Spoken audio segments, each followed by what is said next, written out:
மல்லர் நாட்டினுடைய பிரதிநிதியாக என் அன்பு தம்பி தேவேந்திர சகோதரர் ராஜ்குமார் அவர்கள் பலூன் சின்னத்திலே போட்டியிடுகிறார்கள். எனவே பெரும்பான்மை சமூகமான தேவேந்திர குல வேளாளர்களும் சிறுபான்மையினரும் மற்றும் ஒடுக்கப்பட்டோர் அடக்கப்பட்டோர் அத்துணை பேரும் இணைந்து இங்கே களமிறங்கி இருக்கின்ற அன்பு சகோதரர் ராஜ்குமார் அவர்களை பலூன் சின்னத்திலே வாக்களித்து வெற்றி பெற செய்ய வேண்டுமாய் பணிவன்போடு கேட்டுக்கொள்கின்றோம். உங்களுக்கெல்லாம் தெரியும், கடந்த ஒரு மாதமாக சென்னையிலே நடந்த அரசியல் பேரத்தை டிவியிலோ மீடியாக்களில் எல்லாம் பார்த்திருப்பீர்கள். எந்தெந்த ஜாதிகளை எல்லாம் அழைத்து திமுகவும் அதிமுகவும் போட்டி போட்டு சீட்டுகளை வாரி வழங்கி அந்த அரசியல் கட்சிகள் இந்த மண்ணின் மைந்தர்கள் சேர சோழ பாண்டிய வம்சாவளியினர் விவசாய பெருங்குடி மக்கள் மூத்த தமிழ் முற்குடி மக்களாகிய தேவேந்திர குல வேளாளர்கள் 1.5 கோடி பேர் இந்த தமிழகத்திலே இருக்கின்றோம். எனவே ஒட்டுமொத்த சமுதாயத்தையும் அத்துணை கட்சிகளும் இணைந்து அசிங்கப்படுத்தி விட்டார்கள், அவமானப்படுத்தி விட்டார்கள். எனவேதான் நாங்கள் சமூகமாக இணைந்து கிட்டத்தட்ட 10 தொகுதிகளிலே தனித்து நின்று எங்களுடைய பெரும்பான்மையை நிரூபிக்க வேண்டும் என்ற அடிப்படையிலே இங்கே ராஜ்குமார் அவர்கள் நிற்கிறார்கள். எனவே இந்த பெரும்பான்மை சமூகம் வாழ வேண்டும், சிறுபான்மை சமூகம் எல்லாம் சமமாக சம அந்தஸ்தோடு வாழ வேண்டும். அதற்கு மன்னர்கள் தான் தேவேந்திரர்கள் தான் திட்ட முடியும் என்ற அடிப்படையில் தான் இன்றைக்கு ஒரு தேவேந்திரனை களமிறக்கி இருக்கின்றோம். எனவே இங்கே வாழக்கூடிய அடக்கப்பட்ட ஒடுக்கப்பட்ட சிறுபான்மையினரை தேவேந்திர குலத்தினரை அத்துணை பேரும் வாக்களித்து இவரை வெற்றி பெற செய்ய வேண்டும். அப்படி வெற்றி பெற செய்தால் இந்த சமூக நல்லிணக்கத்துக்கு கண்டிப்பாக நாங்கள் எல்லாம் உறுதுணையாக இருப்போம். குறிப்பாக சொல்ல போனால் திமுக ஆட்சிக்கு வந்த பிறகு கிட்டத்தட்ட 100 தேவேந்திரர்கள் கொல்லப்பட்டிருக்கிறார்கள் தமிழகத்திலே. அதற்கு தொடர்ந்து நாங்கள் போராடி இருக்கிறோம், சட்ட நடவடிக்கைகளையும் எடுத்துக் கொண்டிருக்கின்றோம். இருந்தாலும் ஒரு பாதுகாப்பற்ற சமூகமாக இந்த சமூகம் இருக்கிறது. அரசியலிலே நாங்கள் ஒதுக்கப்படுகிறோம். அரசியலிலே நாங்கள் ஒதுக்கப்படுவதால் இந்த தேவேந்திர குல சமூகத்தை சேர்ந்த இளைஞர்கள் எல்லாம் தீவிரவாத பாதைக்கு செல்கிறார்கள்.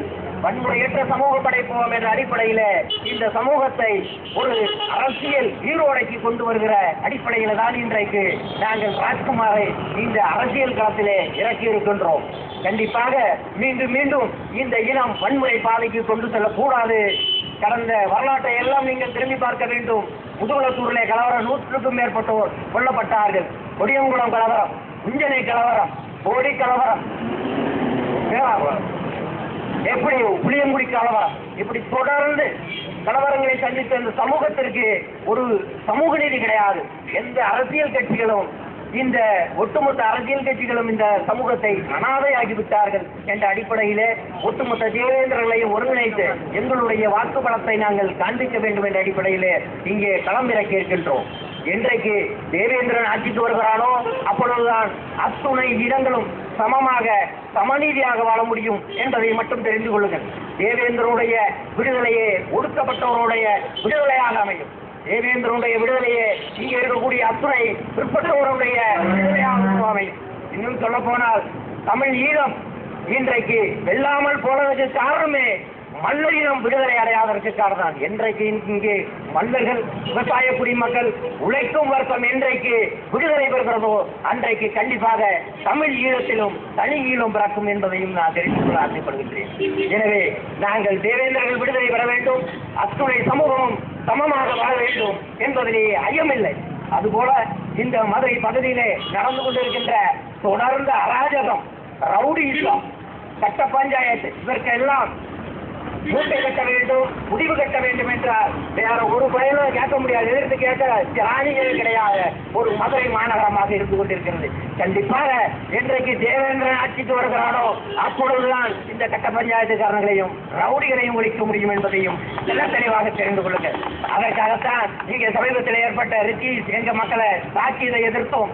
சகாயம் தாக்கப்பட்டது, மிரட்டப்பட்டதற்கு எதிராகவும் மேலூரனே ஆர்டிஓ அங்கே அதிகாரிகள் மிரட்டப்பட்டதுக்கு எதிராகவும் நாங்கள் குரல் கொடுத்திருக்கிறோம். தொடர்ந்து எந்த சமூகம் எந்த மக்கள் பாதிக்கப்பட்டாலும் நாங்கள் தான் தைரியமாக திராணியோடு எதிர்த்து பேசக்கூடியவர்கள் என்ற அடிப்படையில் இந்த பகுதியிலும் நாங்கள் வரலாற்றை இழந்திருக்கிறோம், சமூக நீதியை இழந்திருக்கின்றோம், அரசியலிலும் பிரதிநிதித்துவம் இல்லை. எனவே அரசியல் நீக்கப்படும். கண்டிப்பாக இன்றில்லை, நாளை இல்லை, நாளை மறுநாள் என்றாவது ஒரு நாள் தேவேந்திரன் இந்த மண்ணின் மைந்தன் இந்த நாட்டை ஆழ்வார். அதற்கு நாங்கள் வித்திடுகின்றோம். நீங்கள் எல்லாம் தம்பி ராஜ்குமார் அவர்களுக்கு பலூன் சின்னத்திலே வாக்களித்து அவரை பெரும்பான்மையாக வித்தியாசத்திலே வெற்றி பெற செய்யுமாறு கேட்டுக்கொண்டு விடைபெறுகின்றேன். நன்றி, வணக்கம்.